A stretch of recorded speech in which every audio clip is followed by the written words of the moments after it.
आदाब। The straight line talks में आप सभी लोगों का स्वागत है। जम्मू कश्मीर की बात हो और जम्मू कश्मीर की बात करने के बाद जम्मू कश्मीर में जो सियासत होती है और उसके बाद जो कश्मीर में हालात बने हुए हैं, उन हालातों पर दुनिया भर के लोगों ने किताबें लिखी।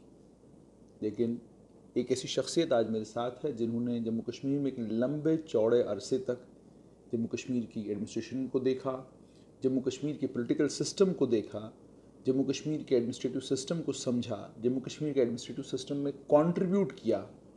लेकिन 2008 में कुछ ऐसा हुआ जिसके चलते जिस समय ये जम्मू कश्मीर से वापस आए, यानी सर्विस से रिटायर हुए, तो जिस पोजीशन से इनको रिटायर होना चाहिए था, उस पोजीशन पर जम्मू कश्मीर सरकार ने इनको आने ही नहीं दिया।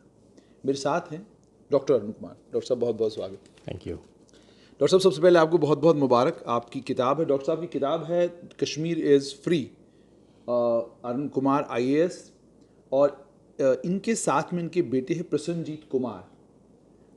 ये this is a book available with Manas publications. तो डॉक्टर साहब, सबसे पहले तो मुझे ये लगा था कि जब आप जम्मू कश्मीर से वापस आएंगे तो शायद एक किताब लिखेंगे कि किस तरीके से अलग अलग सरकारों ने आपको, खासकर 2008 के बाद, सरकार ने किस तरीके से आपको, कहा जाता है जिसको हम कहते हैं कि साइडलाइन कर देना, कि कोई भी इंपॉर्टेंट पोजीशन, कोई भी ऐसी पोजीशन जहाँ पर आप ज़्यादा कंट्रीब्यूट कर सकें, वहाँ पर मुझे लगा शायद उस पर आप कुछ लिखेंगे। लेकिन आपने लिख दिया कश्मीर आज़ाद है। तो पहले तो अपने दोस्तों के लिए समझना चाहूँगा कि इसमें आज़ाद आखिरकार कौन है और कश्मीर को आप आज़ाद इसमें कर क्यों रहे हैं। मैं बताता हूँ। ये जब से मैंने सर्विस ज्वाइन की, 79 हमारा बैच है, और मेरी पहली पोस्टिंग 1980 में बारामूला में हुई। और पहला जो स्टोन थ्रोइंग मॉब मैंने देखा वो बारामूला में था। वो किस साल में देखा? 1980 में। 1980 में जी आपने हाँ। स्टोन थ्रोइंग मॉब बारामूला में देखा? एब्सोल्युटली। और हमारे अगल बगल लोगों को चोटें लग रही थी, तो कोई वो, तो इसलिए ये कहना कि जो स्टोन पेल्टिंग है, हाँ, वो आज का कोई आज ही है, ये पहले भी होता रहा? बिल्कुल, मतलब 80 से पहले भी होता होगा, आई एम श्योर। लेकिन 80 में मैंने खुद, आप उस वक्त SDM थे? वो उस समय मैं IAS प्रोफेशनल था, जो वहाँ कहते थे असिस्टेंट कमिश्नर अंडर ट्रेनिंग। अच्छा। शमस साहब जो इकबाल खांडे के फादर इन लॉ है, वो DC थे।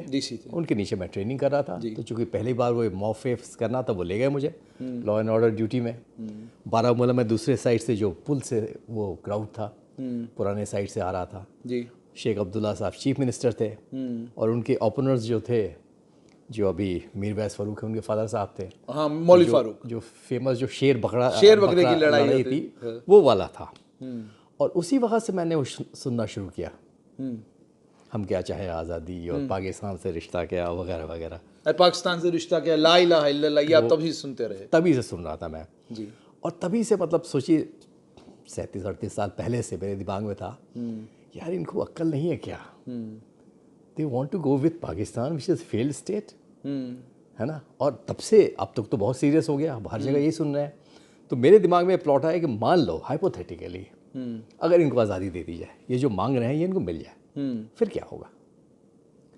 तो इस किताब में मैं यही एक्सप्लोर कर रहा हूँ कि पत्थर मारने से आज़ादी तो मिलनी नहीं है, ना पाकिस्तान अटैक करे, जितनी बार अटैक करे, न्यूक्लियर सीबर रिटलिंग करे, आज़ादी नहीं मिलने वाली है। राइट। लेकिन अगर इंडिया इनको डिसाइड करे कि अच्छा हम दे देते हैं, India is a very strong mature country, her country हमारे साथ जुड़ना चाहता है, हर फ्री ट्रेड एरिया में हम शामिल हो रहे हैं, वर्ल्ड में एक इज्जत है हमारी, हमें कश्मीर से क्या मिलना है? अगर भारत सरकार डिसाइड करे कि चलो हम छोड़ देते हैं तुम्हें। तो ये इस नॉवल में ये जो सारे कंटूर्स हैं, ये मैं एग्जामिन कर रहा हूँ, क्यों भारत सरकार छोड़ेगी, क्या होगा, और उसके बाद क्या होगा, जम्मू लद्दाख का क्या होगा। ठीक है, तो ये सारे कंटूर्स हैं इसमें। जैसे आपने कहा कि इस किताब में है कि जम्मू लद्दाख का क्या होगा, किस तरीके से क्या होगा। अब दो तरीके, तो क्या ये फिक्शन है, यानी एक इमेजिनरी कहानी है कि फलां फलां था और उसमें ये था, या ये इस तरीके से आपने नैरेट किया है कि आप ये समझाने की कोशिश कर रहे हैं कि देखिए भाई साहब, अगर आप ये रास्ता ले लेंगे तो उसके नुकसान ये हैं और उसके फ़ायदे ये हैं।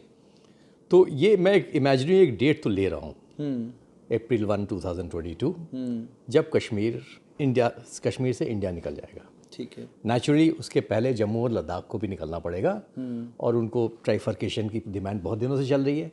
मैं उस डिमांड को भी 2-3 चैप्टर में एग्जामिन कर रहा हूँ कि वो कितना वायबल है और वो करना पड़ेगा या नहीं करना पड़ेगा। मैं ज़्यादा नहीं बताना चाहता हूँ कि रीडर्स से सस्पेंस खत्म हो, रीडर्स से गुजारिश है लेकिन कि आप कश्मीर इज़ फ्री पढ़ें। तो चलिए, रीडर्स तो कश्मीर इज़ फ्री पढ़ेंगे, लेकिन अरुण जी आपसे समझना चाहूँगा, आप एक लंबे चौड़े अरसे तक जम्मू कश्मीर में रहे, शुरू वहीं से करना चाहूँगा कि आपकी पहली पोस्टिंग जम्मू कश्मीर में होती है और लड़ाई इस बात पे शुरू हो जाती है कि आपको एक क्वार्टर क्यों मिला और वो भी डबल स्टोरी आपको क्यों मिला, उस पर जो है वो परेशानी शुरू हो जाती है। तो आपसे ये समझना चाहूँगा कि जब आप जम्मू कश्मीर गए, first hand experience Sheikh Mohammad Abdullah के साथ कैसा रहा आपका? वो तो बहुत अच्छा रहा और मेरा ख्याल है वो सोनाली जी ज़्यादा विस्तार में बताएंगे क्योंकि मैं भी उस मीटिंग में था। क्योंकि उसके पहले जम्मू कश्मीर गवर्नमेंट ने लगभग आईएएस का एक पैरेलल कार्डर बना दिया था। नूर मोहम्मद साहब चीफ सेक्रेटरी थे, उन्होंने कन्विंस कर लिया था शेख साहब को कि हमें बाहर वालों की कोई ज़रूरत नहीं है, हम धीरे धीरे अपना अपना कार्डर बनाएंगे और मोर और लेस इंडिपेंडेंट हो जाएंगे। और उन्होंने 6 पेज का नोट लिखा कि क्यों हमें जम्मू कश्मीर नहीं आना चाहिए। मैं चॉइस से गया था क्योंकि अच्छा, आप चॉइस से जम्मू कश्मीर इसलिए गया क्या जहन में था जम्मू कश्मीर? इसलिए कि मुझे पहाड़ नदियाँ बहुत पसंद थी और 1 साल पहले मैं 79 में ज्वाइन किया, कोई 78 में जेएनयू में जब मैं था तो वहाँ से हमारी ट्रेकिंग टीम आई थी और वो किश्तवाड़ गई। अच्छा, किश्तवाड़ गई। और किश्तवाड़ में हमारा कैंप बेस बना के 14 दिन का हमारा ट्रैक था, जहाँ से माड़वा वार्डवन, वो कौन सा एक पास है, मरगन पास से कोकरनाग उतरे, दक्षम गए और दक्षम से सिंथन पास से फिर वापस आए। चातरू तक बस जाती थी उस ज़माने में। तो और मैं किश्तवाड़ी देख के इतना खुश था, वैसे दरख्त मैंने कभी देखे तो आपको लगा कश्मीर इससे ज़्यादा खूबसूरत? कश्मीर थोड़ा ही सा देखा था, डल लेक भी नहीं देखा था। तो जब वहाँ चॉइस का एक सर्वे टाइप हो रहा था यूपीएससी के इंटरव्यू के पहले, जस्ट पहले, उसके पहले ऐसी कोई चॉइस नहीं दी जाती थी। हमारे बैच में पहली बार एक शीट दी गई कि आप इंडिकेट करें आप क्या क्या करना चाहते हैं, और मैंने जम्मू कश्मीर नंबर 1 किया, हिमाचल नेक्स्ट किया क्योंकि मुझे पहाड़ वहाड़ पसंद थे। और फिर सोनाली जी को केरला मिला था, तो जब इन्होंने चॉइस दी आने की तो फाइल गई शेख साहब के पास, हम खुद मिले, उन्होंने थोड़ी बहुत बातचीत की। सारा 6 पेज का नेगेटिव नोट था कि क्यों नहीं आना चाहिए, और उन्होंने कहा कि नहीं, I like officers like you, I don't know why government of India doesn't send me officers like you. ठीक है, ये शेख साहब के अल्फाज, शेख साहब के हैं, वो बड़े डिटेल में सोनाली जी के चैप्टर में लिखा हुआ है अनमास्किंग कश्मीर में। तो उसके बाद हम आए, आपने ज्वाइन करा उस लेवल पे। हाँ, ज्वाइन करने के बाद पहली पोस्टिंग याद है कुछ, क्या था? नहीं, पहली पोस्टिंग तो पहले ट्रेनिंग थी बारामूला में, मेरी ऑलरेडी पोस्टिंग थी। सोनाली जी की भी वही पोस्टिंग की, यहाँ असिस्टेंट कमिश्नर ट्रेनिंग करते हैं और पटवारी से लेके ऊपर तक सारी ट्रेनिंग होती है हमारी, अटैचमेंट्स होती रहती हैं। फिर वो रेवेन्यू ट्रेनिंग स्कूल होता है और बहुत सारी चीज़ें होती हैं, मतलब वो तमाम चीज़ें हुई। 2 साल तक वही होता रहा। अच्छा, जानना चाहूँगा कि जो स्टेट के लोकल ब्यूरोक्रेट्स उस समय थे जिनके साथ आपको काम करने का मौका मिला, उनका बिहेवियर आपकी तरफ कैसा था? क्योंकि जब स्टेट में एक ऐसा जहन हो जिस जहन में ये कहा जा रहा हो कि भाई हमें बाहर से नॉन स्टेट सब्जेक्ट ऑफिसर्स नहीं चाहिए, तो एक क्या मतलब उनके दिमाग, आपके प्रति उनका एटीट्यूड कैसा था?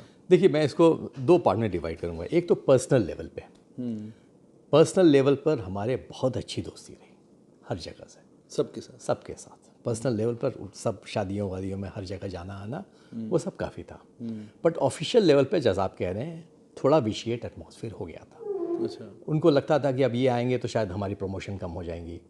अब मैं बताऊं, जैसे हम वहाँ बारामूला में डिस्ट्रिक्ट ट्रेनिंग कर रहे थे, शमस साहब डीसी थे जो आईएएस में हमसे सीनियर थे, लेकिन उनके बाद जो डीसी आए वहीद साहब, उनको अभी आईएएस मिला ही नहीं था।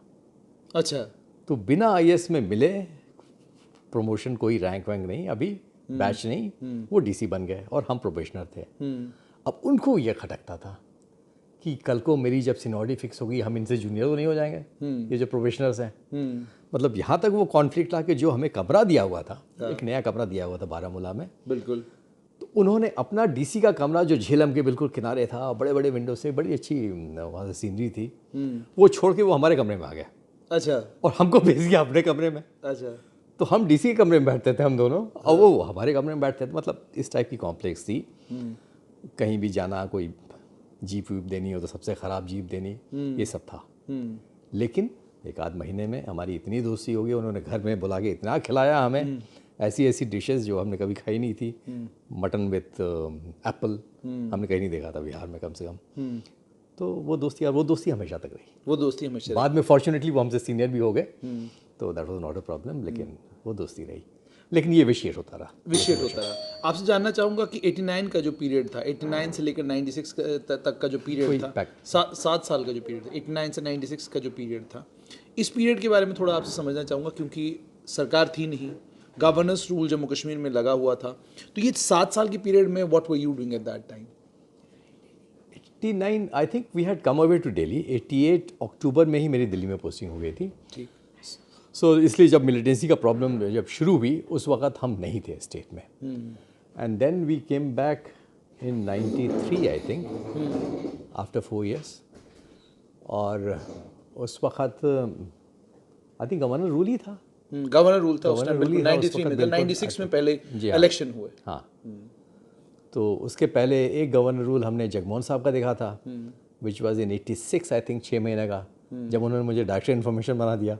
You were director information at that time. सारी उनकी जो मैसिव पब्लिसिटी थी that was on me, and which was a good thing. उन्होंने काफ़ी काम भी किया और काफ़ी पब्लिसिटी भी अच्छी हुई है उनकी, काफ़ी पॉपुलर। और primarily because of that publicity Jagmohan को दोबारा से जो है दोबारा से जम्मू लाया कश्मीर गया, और भेजा तब गया। तक हालात इतने बुरे हो गए थे कि क्या अरुण जी आप एक बात मानेंगे कि जगमोहन का जहाँ तक ताल्लुक है, वो जब पहली बार जम्मू कश्मीर आए तो उनका एजेंडा डेवलपमेंट वाला था और डेवलपमेंटल साइड में थे, और उनकी किताब भी है जो उन्होंने श्री माता वैष्णो देवी श्राइन बोर्ड को लेकर जो एक बड़ी खूबसूरत किताब उन्होंने लिखी है।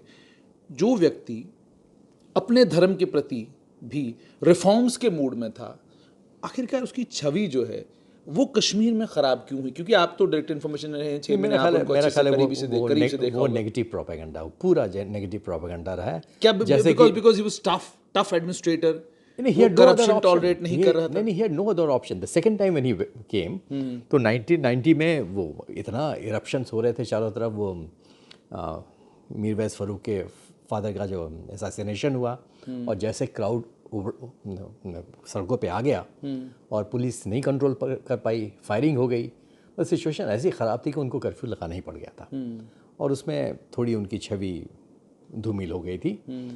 तो लेकिन और उस वक्त डेवलपमेंट की कोई बात ही नहीं कर रहा था।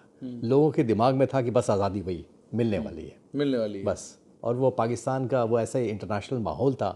अफ़गानिस्तान में रशियंस जा चुके थे, तालिबान वहाँ से फ्री हो गया था, आर्म्स और वो सारे वो चेचन और पता नहीं कौन कौन से कोई कश्मीरी थे नहीं, वो तो सारे फॉरेनर मिलिटेंट सारे थे। वो दूसरा ही माहौल था, उसमें कोई और मेरा ख्याल आंसर नहीं था। और जब कश्मीरी पंडितों को निकालना पड़ा, और आप जानते हैं, आप लोग तो लोकल हैं, आप जानते हैं वहाँ का क्या माहौल था, उसमें जगमोहन साहब को ब्लेम करना कि उनके कहने पे भागे, ऐसे कोई घर छोड़ के थोड़े भागता है। नहीं, तो वो मतलब डर था, इस टाइप की बहुत सारी लाइज हैं जो तब से परपिट्रेट किए जा रही हैं, इंक्लूडिंग जगमोहन साहब के खिलाफ। क्या अरुण जी, अब इस तरफ आऊँगा कि 1996 में दोबारा से डेमोक्रेसी जम्मू कश्मीर में रिस्टोर होती है। आप एक ऐसी रियासत में हैं जिस रियासत में इंफ्रास्ट्रक्चर तबाह हो चुका है, गवर्नमेंट स्कूल जला दिए गए हैं, एक ऐसी रियासत में है ब्रिजेस नहीं हैं, तबाही और बर्बादी चारों तरफ है, और इस तबाही और बर्बादी के बीच में अब आप ब्यूरोक्रेट्स उन ब्यूरोक्रेट्स को ढूंढ रहे हैं जो ब्यूरोक्रेट्स कम से कम इस इंफ्रास्ट्रक्चर को दोबारा खड़ा करने में और गवर्नमेंट की रिट को दोबारा से रिस्टोर करने में आपकी मदद करें।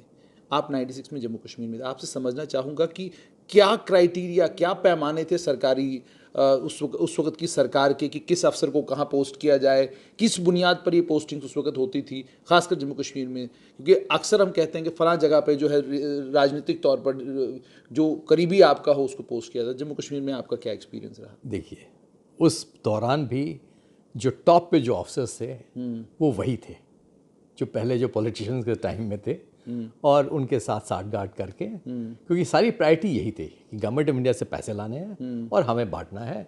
पॉलिटिशियंस का आर्गूमेंट होता है कि हमें इलेक्शन लड़ना होता है इसलिए पैसे चाहिए होते हैं। इनका ब्यूरोक्रेट्स का आर्गूमेंट नहीं है, लेकिन उनको देने में इनका भी पूरा हाथ रहता था। पोस्टिंग के टाइम क्राइटेरिया क्या रहता था? पोस्टिंग के टाइम यही क्राइटेरिया होती थी कि ये मेरा बंदा है कि नहीं है, और ये जो मैं कहूँगा वो करेगा कि नहीं करेगा, मेरे लोगों की ठीक से पोस्टिंग करेगा अपने नीचे कि नहीं, और नेचुरली पैसे लाने हैं हमारे लिए। तो बेसिक क्राइटेरिया वो उस वक्त भी वही था। और गवर्नर्स जो थे, एक आर्मी चीफ वगैरह, इतने बिजी होते थे लॉ एंड ऑर्डर में कि उन्होंने एडमिनिस्ट्रेशन लगभग छोड़ा हुआ था। एक इंसिडेंट आपको याद होगा शायद, जो चीफ सेक्रेटरी साहब थे उस ज़माने में, और एक डीसी साहब अनंतनाग के 8 करोड़ रुपए अपने बैंक में रख के गायब हो गया अचानक। अपने पीएसओ, अपनी ऑफिशियल व्हीकल के साथ गायब हो गए, और 8 दिन बाद मिले उस चीफ सेक्रेटरी के घर में। और उसके बाद ये सब सारा मसला जब सारा मसला जब हुआ निकला तो उनको 8 महीने पहले रिटायरमेंट के उनको रिटायर होना पड़ा। लेकिन अरुण जी, क्या आपको लगा कभी आपको आपकी कैपेबिलिटी और आपके पोटेंशियल के मुताबिक कोई ऐसी पोस्टिंग मिली हो जो आपको याद आता हो कि यार ये तो बिल्कुल मेरी काबिलियत के मुताबिक था और यहाँ मैंने कंट्रीब्यूट भी किया? मैं खाली गवर्नर का कहूँगा। जब गवर्नर साहब ने मुझे लाया, पहले गिरीश चंद्र सक्सेना साहब ने लाया और फिर वैष्णो देवी का चार्ज दिया, फिर जनरल सिन्हा आए, उन्होंने अमरनाथ का चार्ज दिया। ये एक जॉब था जो मेरा ख्याल है हर IAS ऑफिसर को अगर मौका मिले तो करना चाहिए, और जिसमें कोई पॉलिटिकल इंटरफेरेंस नहीं था, जिसमें जो मर्जी आप इनिशिएटिव लेते। जैसे वैष्णो देवी में मुझे हेलीकॉप्टर लाना पड़ा, आपको पता होगा पवन हंस क्रैश हो गया था और कोई 3 साल से नहीं चल रहा था जब मैंने 2002 में ज्वाइन किया था, और हमने चारों तरफ इंडिया में खोजा कि कौन कर सकता है, और फाइनली डेक्कन एविएशन जिन्होंने हेलीकॉप्टर सर्विस कहीं नहीं की थी उनको पकड़ के दिल्ली में मीटिंग करके उनके साथ जो गोपीनाथ थे उनके CEO, उनके साथ मैंने एग्रीमेंट साइन किया और उनको कहा बिल्कुल ब्लैंक, आप आइए ऑपरेट करिए और आपको जो चाहिए हम देंगे। हेलीपैड बनाएंगे, वो वेटिंग रूम बनाया, हमें पता ही नहीं था क्या क्या करना है। अब वो सब किया और तब से वो शुरू हुआ। फिर वो अमरनाथ में वही एक्सपेरिमेंट एक्सटेंड किया। तो वो एक काम था जिसमें रियली मन लगा। अरुण जी, जैसे आपने कहा कि वो एक काम था इसमें रियली मन लगा, थोड़ा सा जो मुझे जम्मू कश्मीर की ब्यूरोक्रेसी के बारे में मालूम है, 1989-1990 में वे चारों तरफ आज़ादी के नारे कश्मीर में लगने शुरू हो गए। एक ब्यूरोक्रेटों का एक कश्मीर के जो लोकल ब्यूरोक्रेट्स हैं उनमें कोई 10-15-20 ब्यूरोक्रेट्स ऐसे थे जिन्होंने बाज़ाब्ता लिखित रूप में अपने इस्तीफे दिए और उन्होंने कहा कि हम भी आज़ादी के हक़ में हैं। बिल्कुल। उसके बाद वक्त के साथ हम लोगों ने देखा कि वो लोग बड़ी इंपॉर्टेंट पोजीशंस पर जम्मू कश्मीर में रहे, और रिटायरमेंट भी जब उनमें से कुछ ब्यूरोक्रेट्स की हुई तो बड़ी इंपॉर्टेंट पोजीशन से हुई। क्या आप मानेंगे कि भारत सरकार जम्मू कश्मीर के प्रति इतनी नॉन सीरियस रही है कि कभी ये देखा ही नहीं कि किन ब्यूरोक्रेट्स के हाथ में क्या काम जम्मू कश्मीर में दिया गया है? अकाउंटेबिलिटी, ट्रांसपेरेंसी की सिर्फ बातें होती हैं, लेकिन रिलैक्सेशन भारत सरकार ने इतनी दे के रखी हुई है कि कोई एंटी नेशनल है, कोई प्रो पाकिस्तान है, कोई आज़ादी के लिए इस्तीफ़ा दे रहा है, वो वापस नौकरी पे आता है, अच्छी खासी जो है अपनी सर्विस करता है और उसके बाद एक अच्छी पोजीशन से रिटायर हो जाता है। उसकी जगह एक IAS ऑफिसर अपना घर बार, अपना परिवार छोड़ के जम्मू कश्मीर में है, लंबे चौड़े समय तक है, पोस्टिंग के लिए उसको परेशान होना पड़ता है, और अगर वो पीपल प्लीजर नहीं है। माफ़ करिएगा, इस लिस्ट में कुछ हमारे IAS ऑफिसर बाहर वाले भी थे जिन्होंने साइन किए थे ये जगमोहन साहब के खिलाफ और UN में लेटर्स वगैरह, और उनको अच्छी पोस्टिंगें वहीं नहीं मिली, रिटायरमेंट के बाद भी मिलती रहीं। क्या आप ये मानते हैं अरुण जी कि तो जम्मू कश्मीर इसका रीज़न आप पूछ रहे थे ना, इसका रीज़न ये है, एक तो थोड़ी बहुत अपीजमेंट पॉलिसी रही है। दूसरी चीज़ आपको सोचना चाहिए गवर्नमेंट ऑफ इंडिया के पॉइंट ऑफ व्यू से, जम्मू कश्मीर बहुत ही छोटा स्टेट है। उनको लगता है 100 करोड़ चाहिए, 200 करोड़ जाए दे दो, अगर मुँह उनका बंद हो जाता है इतने में दे दो, छुट्टी करो, और फिर वो छोड़ देते हैं। वो डीप उसके इश्यूज़ में नहीं जाते हैं। ठीक, इसके लॉन्ग टर्म इम्पैक्ट क्या होंगे, इससे जो हमारे बाकी मुल्क हैं, जो दुश्मन मुल्क हैं, वो इसका कैसे एडवांटेज उठाएंगे और इसका बाकी असर इंडिया में कैसे होगा। वो समझते हैं ये कंटेन हो जाएगा। जो आप देख रहे हैं कंटेन नहीं हुआ है। ये जो एक वायरस छोड़ा हुआ है पाकिस्तान ने, ये हर जगह फैल रहा है। आपको हैदराबाद में भी इंसिडेंट मिलेंगे और बेंगलोर में भी मिलेंगे और कहाँ कहाँ मिलेंगे। और ये एक मिथ है जो मैं थोड़ा सा इसमें भी अपनी बुक में भी डिस्कस कर रहा हूँ। हाँ, कि ये रुकने वाला नहीं है। ये ऐसा नहीं है कि कश्मीर आप उनको दे देंगे तो रुक जाएगा। इसलिए ये कहानी ख़त्म नहीं होने वाली है इस बुक से। क्या अरुण जी, आप ये मानेंगे कि अभी भी जम्मू कश्मीर के एडमिनिस्ट्रेशन में ऐसे लोग हैं जो आज़ादी पसंद हैं, जो आज भी मानते हैं कि कश्मीर जो है उसको आज़ाद होना चाहिए, कश्मीर जो उसको पाकिस्तान का हिस्सा बनना चाहिए? क्योंकि आप ब्यूरोक्रेट्स से उठते बैठते हैं तो आपको ज़्यादा मालूम होगा कि किसकी कैसी जहनियत है, किसकी सोच। ये एक ड्रीम है उनका। नहीं, लेकिन आप मानते हैं कि एडमिनिस्ट्रेशन में लोग मौजूद हैं ऐसे? ज़रूर हैं, एक ड्रीम है जो ओपनली कभी कभी एस्पाउस भी करते हैं, एक्सप्रेस करते हैं। लेकिन जो मैं कोशिश कर रहा हूँ बताने की कि उन्होंने अभी they have not thought it through, इसके क्या इम्प्लीकेशन होंगे, उनका क्या होगा। ठीक है, अगर आज़ादी मिल जाए तो वो कहाँ जाएंगे, और सारे इम्प्लीकेशन उसके अपनी उनके फाइनेंसेस का क्या होगा, उनके राशन का क्या होगा, या उनकी बिजली का क्या होगा, उनकी गाड़ियों के स्पेयर पार्ट्स कहाँ से आएंगे। अभी बहुत सारी चीज़ें हैं जो मेरा ख्याल है सोची नहीं है उन्होंने, जो सोची नहीं। मैं आपसे ये भी जानना चाहूँगा, और मैं ये भी कह रहा हूँ कि आज़ादी किस टाइप की, नेपाल वाली आज़ादी, भूटान वाली आज़ादी, या पाकिस्तान वाली आज़ादी। और अगर पाकिस्तान वाली जो आप मांग रहे हैं अगर वो मिल गई आपको, तो आपको सिटी वीज़ा लेना पड़ेगा, आप दिल्ली में नहीं आ पाएंगे।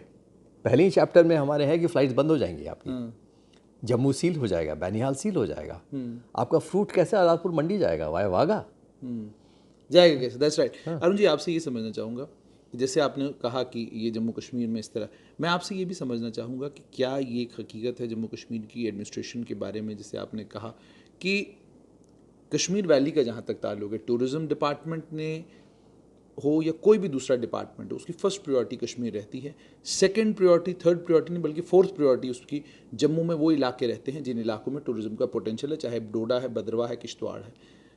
आपने इन तमाम चीज़ों को बड़े करीब से देखा है, आपसे समझना चाहूँगा कि क्या वाकई एक बायस है, एटीट्यूड में एक बायस रहता है कश्मीर के ब्यूरोक्रेट्स में? बिल्कुल बायस रहता है, क्योंकि ये बायस गवर्नमेंट से शुरू होता है। जब आप सोच भी नहीं सकते हैं कि आपका चीफ मिनिस्टर कश्मीर के अलावा कहीं और का बन सकता है, तो वो प्रायोरिटी डिसाइड हो गई। फिर वो आपका वो डायरेक्टर टूरिज्म जहाँ का भी होगा वो कश्मीर को प्रायोरिटी देगा ही देगा। जबकि आपके आजकल डायरेक्टर टूरिज्म जम्मू के अलग हैं, वो चाहें तो अपना प्लान बना सकते हैं और उनके पास पोटेंशियल भी बहुत है। आप देखिए बिना उनके कुछ किए जो वैष्णो देवी का पोटेंशियल है वो 1 करोड़ लोग जो आ रहे हैं। आज भी आपका हकीकत ये कि 88% जो टूरिस्ट आज जम्मू कश्मीर में आता है वो या तो माता वैष्णो देवी का भक्त है या बिल्कुल अमरनाथ का है। अब मैं अमरनाथ पे आना चाहूँगा क्योंकि मेरे पास वक्त बहुत कम है, लेकिन आपसे अमरनाथ के बारे में इसलिए बात करूँगा, वो बहुत इंपॉर्टेंट चैप्टर है। मुझे अच्छे से याद है जब वो अमरनाथ की लैंड एजिटेशन शुरू हुआ जम्मू में और कश्मीर में, तो आपने एक प्रेस कॉन्फ्रेंस की थी। उस प्रेस कॉन्फ्रेंस में आपने तमाम चीज़ें लैंड एजिटेशन उसके बाद शुरू हुआ। मैं आपसे समझना चाहूँगा अरुण जी कि क्या वाकई आप उस समय के गवर्नर का और आपका ये प्लान था कि एक आर्टिफिशियल शिवलिंगम अमरनाथ गुफा के अंदर जो है पहुँचा दिया जाए और साल के साल कम से कम यात्रा चलती रहे, उससे कम से कम उस इलाके का जो टूरिज्म पोटेंशियल है वो भी बढ़ेगा, यात्रु भी रेगुलरली आते रहेंगे, इकॉनमी को एक फ्लिप मिलेगा। इस तरह का कोई प्रपोजल था या ऐसा कोई प्रपोजल नहीं था, ये बात बनाई गई थी? ये सब चीज़ें जो हैं ये डिस्कस होती रहती थी। और मैंने मेरे ख्याल उस प्रेस कॉन्फ्रेंस में भी मेंशन किया था ऐसे ही कि जैसे हज का एक टाइम मुकर्रर होता है और बाकी टाइम भी जाना चाहे तो मजा कर सकते हैं। बिल्कुल, तो वैसे ही क्यों नहीं होना चाहिए कि अगर आप टूरिज्म इंटरेस्टेड हैं। लेकिन अगर आपका ये कम्युनल माइंडसेट है कि पहलगाम तक गए तो टूरिस्ट, चंदनवाड़ी गया उसके ऊपर गया तो पिलग्रिम, उसको डंडे मारो। भाई पोटेंशियल वही है, इकोनॉमिक पोटेंशियल वही है। अगर बाकी प्रॉब्लम्स भी जो है एकोमोडेशन का, पोल्यूशन का, सेम है, चाहे टूरिस्ट हो या पिलग्रिम हो, वो एज ए गवर्नमेंट हमें सॉर्ट आउट करना है। तो ये एटीट्यूड आपका बदलना चाहिए। 1 महीने से 2 महीने की यात्रा होनी शुरू हो गई थी, 2 महीने से 3 महीने, 4 महीने, अगर लेकिन वो उसके लिए अरेंजमेंट करने पड़ते। तो उसमें मुझे तो कोई खराबी नहीं दिखती थी और ये कर सकते थे। और मैं जानना चाहता था कि लोग क्यों नहीं ये समझते हैं पोटेंशियल। उस समय की सरकार ने आपको लैंड जिस टाइम ट्रांसफ़र किया, उस टाइम पीटीपी कांग्रेस गवर्नमेंट थी, मुजफ्फर हुसैन बेग उस वक्त फाइनेंस मिनिस्टर थे, जब उन्होंने लैंड आपको ट्रांसफ़र किया, लैंड ट्रांसफ़र करते समय तो बातें तमाम हुई होंगी, सब कुछ एग्जामिन हुआ था, 1-2 बार उसके पहले रिजेक्ट हुआ था और उन्होंने एग्री भी किया, फिर एग्री किया, फिर उसके बाद उन्होंने कुछ वो उसकी और अरुण जी इसमें ऐसे भी ना तो दिल्ली में बीजेपी की सरकार थी, ना जम्मू कश्मीर में बीजेपी इतनी ताकतवर थी जितनी आज है। कांग्रेस की सरकार थी, पीडीपी की सरकार थी, नेशनल कॉन्फ्रेंस अपोजिशन में थी। इन हालात में जो है एक प्रपोजल जो है उसको एक्सेप्ट कर लिया जाता है कि ठीक है ये लैंड आपको मिलेगी। वो भी टेम्परेरी कंस्ट्रक्शन के लिए उसमें लिखा हुआ था। अच्छा, वो टेम्परेरी कंस्ट्रक्शन जो हम ऑलरेडी कर रहे थे। इनफैक्ट ये थोड़ा लीगलाइज कर रहा था। अभी तक बिना किसी परमिशन के कश्मीरी लोग सारे टेंट लगा रहे थे और सारी फैसिलिटीज क्रिएट कर रहे थे। हम उसको टेंट की जगह थोड़ा इंसुलेटेड हट्स लगाना चाहते थे तो ताकि यात्रियों की जान बचे, क्योंकि रोज एक आदमी मरता था वहाँ। बिल्कुल, वैष्णो देवी में महीने में एक आदमी हार्ट अटैक से मरता होगा, यहाँ रोज। और आप सोचिए आप ग्रुप में जा रहे हो 4-5 आदमी के, उसमें एक आदमी आपका फैमिली मेम्बर मर जाए, क्या हालत होती है उस पहाड़ में, उसका लास्ट डेड बॉडी नीचे लाने में क्या होता है और क्या ट्रॉमा होता है। तो we were really concern about those things कि ये जितना मिनिमाइज हो गया उतना अच्छा है। क्या अरुण जी आज भी आप ये मानते हैं कि जो अमरनाथ यात्रा है उस अमरनाथ यात्रा को सालों साल चलाया जा सकता है और जो 2 महीने, जिन 2 महीनों में वहाँ पर शिवलिंगम खुद जो है प्रकट होता है, उन 2 महीनों को छोड़कर 10 महीने आप लगातार इस यात्रा को चला सकते हैं? देखिए रोड्स कंक्रीट क्या उस इलाके में बन सकती हैं, क्योंकि वो सारा एरिया आपने देखा। रोड्स के फेवर में हम कभी नहीं थे, रोड्स हम नहीं चाहते थे, लेकिन रोपवे बन सकता था वहाँ। लेकिन रोड्स क्यों नहीं? रोड्स इसलिए कि रोड्स में ज़्यादा पोल्यूशन होता है, ज़्यादा आपको काटना पड़ता है, आप हिल्स को डिस्टेबलाइज करते हैं, लैंडस्लाइड आनी शुरू हो जाएंगी। लेकिन रोपवे में ऐसी कोई बात नहीं थी। ठीक, आपने देखा होगा यूरोपियन आल्स में, आपके गुलमर्ग का ही एग्जाम्पल है, लोगों ने देखा हुआ। तो रोपवे बन सकता था और रोपवे का हमने सर्वे करवाया था राइट से ही। अच्छा, रोपवे का सर्वे भी हो रोपवे का चुका। एक तो ये और कहाँ राइट से है। कहाँ तक रोपवे बनना था? हमने बालटाल साइड से, क्योंकि वो शॉर्टर है, ठीक है, तो बालटाल साइड से हमने बनाया था, और रोपवे के कारण किसी को भी वहाँ रहने की ज़रूरत नहीं पड़ती। राइट। वो तो तो आप वो जाते लोग दिन में ही आते, वापस आते। तो जैसे जाड़े में गुलमर्ग में जा रहे हैं, कोंगडोरी में जा रहे हैं, यहाँ भी जाते हैं और आते रहते हैं, अगर लोग जाना चाहते हैं। तो और आपका अंदाजा क्या था, कितना फ्लिप मिलता है इससे जम्मू कश्मीर के टूरिज्म को खासकर, काफ़ी फिलिप मिलता है मेरे ख्याल है। अगर साल साल ही यात्रा बिल्कुल चलती? सालों साल रहती, तो ये एकदम एडिशन होता। लोग वहाँ जाते, लोग डल पे रहते, शिकारों हाउस बोट्स में, लोग गुलमर्ग जाते हैं, और ये आपका बहुत ही ज़बरदस्त वैसा पोटेंशियल था जैसे वैष्णो देवी में हो रहा है। आपको कुछ याद है कि उस समय मुजफ्फर हुसैन बेग से आप राजभवन की बातचीत होती होगी, वो कितना पॉजिटिव थे इस प्रपोजल को लेकर? देखिए, पर्सनल लेवल तो मैंने कहा ना, पर्सनल लेवल पर हर किसी से बड़े अच्छे मेरे ताल्लुकात रहे हैं, बेग साहब से भी और सबसे। लेकिन ऑफिशियल उन्होंने जब एक स्टैंड लिया, फाइल पर क्लियर किया, और उसके बाद जब पॉलिटिक्स शुरू हुई तो सब लोग आ गए। यानी ऑफिशियली पहले पीपल्स डेमोक्रेटिक पार्टी को भी इससे कोई दिक्कत नहीं थी? सबने कर लिया था, लेकिन जब उछल गया, और किसने उछाला, क्यों उछाला, वो तो इलेक्शन ईयर था, करना था उनको, कोई मुद्दा चाहिए था, ये मुद्दा मिल गया।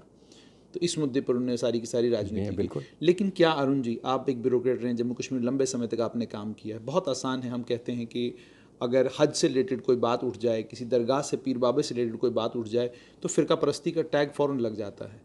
लेकिन शायद भारत में ही नहीं बल्कि पूरे देश विदेश में एकमात्र ऐसी यात्रा अमरनाथ यात्रा है जो किसी मुस्लिम मेजॉरिटी एरिया में है, और उस यात्रा को लेकर इतना बवाल है। यानी हर साल जब यात्रा आती है तो एडमिनिस्ट्रेशन की परेशानी, पुलिस की परेशानी, सीआरपीएफ की परेशानी, आर्मी की परेशानी दुगनी हो जाती है। और क्या आपको भी लगता है कि थोड़ा सा ये कश्मीर का जो एक इतिहास रहा है कि महात्मा गांधी ने कहा मुझे यहाँ से रे ऑफ होप दिखती है, रोशनी की किरण यहीं से दिख रही है, क्या ये बदकिस्मती नहीं है कि फ़ौज के साए में ये यात्रा होती है जो कि लोगों की मदद से, लोगों के साथ चल के होनी चाहिए? ये बहुत बड़ी बदकिस्मती है, और इसके लिए जो लोगों को, जो जिन एलिमेंट्स ने ब्रेन वॉश किया है, वो इसके जिम्मेवार हैं, जो कहते हैं कि इतने सारे पिलग्रिम्स बाहर वाले हिंदू आएंगे तो आपका पूरा कल्चरल इन्वेजन हो जाएगा, आपका जैसे कल्चर बदल जाएगा। ये सब चीज़ें जो उस एरिया को आपने देखा है जहाँ अमरनाथ की गुफा है, आपने वो पूरा इलाका जी हाँ, देखा। बिल्कुल। बसने का कोई चांस है वहाँ पर? बिल्कुल मकान बनाना चाहे? बिल्कुल नहीं, और जगह कहाँ है, और मकान आप बनाएंगे क्यों? और अगर किसी बिल्डर को दे दे, बन सकती है वहाँ कोई टावर शावर बन आप किसी से भी पूछ लीजिए। लेकिन एक जनाब ने, बड़े प्रोमिनेंट जर्नलिस्ट ने, उन्हें लिखा, एकदम यही प्लान था हमारा कि वहाँ इतनी बड़ी कॉलोनी बनाएंगे और कोई बहुत बड़ा बिल्डर आएगा और लोगों को बसाएगा और ज़मीन बेची जाएगी, और क्या क्या फालतू बातें हैं। अच्छा अरुण जी, अब आऊँगा एक और चीज़ की तरफ कि आपने एक लंबे चौड़े समय तक जम्मू कश्मीर में सर्विस की। 2008 में आपने जो लैंड एजिटेशन हुआ, उसके फ़ौरन बाद 2009 से 2014 तक तो नेशनल कॉन्फ्रेंस कांग्रेस की सरकार रही, तो उसमें तो तवक्का यही थी कि आपको साइड लाइन कर दिया जाएगा, और वो किया गया। मैं खुद ही चला गया था, मैंने खुद ही छोड़ दिया था जी। नहीं मतलब उम्मीद तवक्का यही स्टडी लीव पे चला गया था। नहीं, मैं कह रहा हूँ कि तवक्का यही होती कि जो ब्यूरोक्रेट आपको लगता है कि आपके मूड के मुताबिक नहीं, आप उसको साइड लाइन कर देते हैं। 2015 से लेकर 2017 तक भारतीय जनता पार्टी और पीडीपी की सरकार थी। मैं आपसे ये समझना चाहूँगा कि आप चीफ सेक्रेटरी के लिए एलिजिबल भी थे, और जम्मू कश्मीर के पास उसको चीफ सेक्रेटरी बनाने के लिए उम्मीदवार भी कम थे। वजह क्या थी? डिस्क्वालिफिकेशन किस चीज़ पर हुई? आपकी इंटेग्रिटी को लेकर कोई सवाल नहीं था, करप्शन का कोई केस आपके खिलाफ नहीं था, उसके अलावा आपने हर इम्पॉर्टेंट डिपार्टमेंट में जो है आपने काम किया हुआ था, क्या वजह बनी? आई थिंक एक तो लोकल नॉन लोकल का इशू आ गया था, जो उनको सूट कर रहा था कि लोकल कैंडिडेट को चीफ सेक्रेटरी बनाया जाए। दूसरा, कहीं ना कहीं पीछे वो अमरनाथ वाला टैग भी था, ये अमरनाथ का विलन है, he should be taught a lesson. मेरा ख्याल ये दो इशू थे। तो इसका मतलब हो गया हैंड इन ग्लव है नेशनल कॉन्फ्रेंस, बिल्कुल। और मेरा ख्याल है सेंट्रल गवर्नमेंट ने बिल्कुल छोड़ा हुआ था लोकल गवर्नमेंट्स को, मुफ्ती साहब जो डिसाइड करें उनको कुछ नहीं बोलना है, तो उन्होंने डिसाइड किया। मुफ्ती साहब ने डिसाइड किया। या उसके बाद महबूबा मुफ्ती थी, यानी बीजेपी के लोग गवर्नमेंट में क्या कर रहे थे? कुछ नहीं कर रहे थे, वो आपको ज़्यादा पता होगा कि बीजेपी के लोग क्या कर रहे थे। तो क्या अरुण जी आपने अपना वो कंटिन्यू रखा कि किसी पॉलिटिशियन से मुझे नहीं मिलना, नहीं। मैंने सिफारिश नहीं करवानी, बिकॉज दिस इज समथिंग, वो मुझे लगता है जो मेरा एक राइट था चीफ मिनिस्टर से मिलना, डिप्टी चीफ मिनिस्टर से मिलना, उन दोनों से मैंने मिल के बता दिया था, क्योंकि उसके पहले कुछ प्रेस में आने लगी थी कि सीनियर मोस्ट जो है वो शर्मा जी ही हैं, और कोई है ही नहीं, कोई अवेलेबल नहीं है, सब लोग या तो रिटायर हो जाएंगे या कुछ और हो जाएगा। तो this was my duty two point this out, जो मैंने किया। मैं मुफ्ती साहब से भी मिला, निर्मल सिंह साहब से भी मिला, दैट वाज ऑल।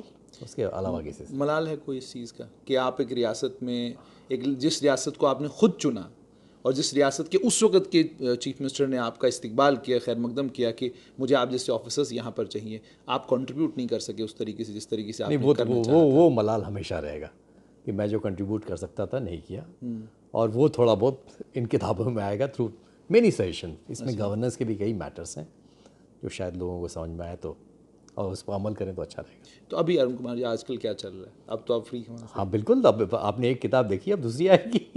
अच्छा, आप किताब 2-3 महीने लिखेंगे? में, बिल्कुल, अब किताब लिखते रहेंगे फुल टाइम। ये तो मैंने देखा तो फिक्शन है, लेकिन क्या आप कभी लिखेंगे इसके बारे में कि क्या कुछ वाकई आपने जो है वहाँ महसूस किया, चाहे वो शायद मैंने अभी इसलिए नहीं लिखा क्योंकि सोनाली जी के मेमोइर्स आ चुके थे, और जो हमारा लगभग को टर्मिनस रहा है टेन्योर, उसके बारे में काफ़ी बातें हो चुकी हैं। तो मैंने सोचा एक नया पर्सपेक्टिव पहले लाया जाए, फिर देखेंगे फ्यूचर में करना अच्छा, ही। एक और सवाल बनता है, क्या खुशी आपको इस चीज़ की है कि कम से कम मेरी अपनी पूरे सर्विस का जो टेन्योर है उस टेन्योर में मेरे ऊपर दाग कोई नहीं लगा, यानी मुझे किसी करप्शन केस में, किसी स्कैम में इन्वॉल्व नहीं किया? मतलब हो सकता था जाते जाते कर सकते थे। कोशिश बहुत रही, हाँ, कोशिश बहुत रही, और बीच बीच में सुनता भी रहता हूँ मैं, लेकिन मेरा दिल साफ है। मैं जानता हूँ कि मैंने कोई स्कैम में कभी किसी को एनकरेज नहीं किया, ना मेरी कभी पार्टिसिपेशन रही, लेकिन कोशिश बहुत रही है लोगों की। चलिए, बहुत बहुत शुक्रिया। तो ये थे डॉक्टर अरुण कुमार। तो मेरी आपसे गुजारिश कि कश्मीर इज़ फ्री इनकी किताब है, आप पढ़ें इसको और समझने की कोशिश करेंगे। डॉक्टर अरुण कुमार ये कहने की कोशिश करें कि क्या कश्मीर आज़ाद रह सकता है, क्या ये पॉसिबल है। फिक्शन लिखा है इन्होंने, तवक्का करूँगा आप लोग ये किताब पढ़ेंगे। दीजिए इजाज़त, आदाब।